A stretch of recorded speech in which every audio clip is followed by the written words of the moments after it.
চলে এসেছি এখন ডাইনিং টেবিলে, পাট শাকগুলো বাছবো।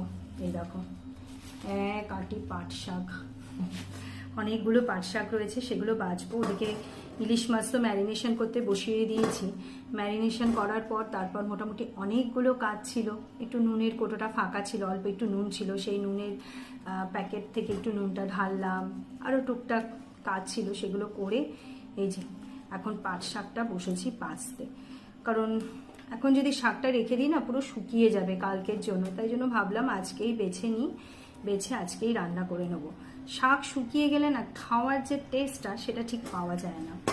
সেই জন্য আজকেই বসে পাট শাকটা বেছে আজকেই রান্না করে নেব। সবাই তোমরা কি কি করছো তাহলে বলো। সকালবেলায় কত কাজ থাকে আমাদের, অনেক কাজ থাকে সকালবেলায়। রান্নাঘরে মানে কিচেনেই তো আমাদের সময় চলে যায় অনেক।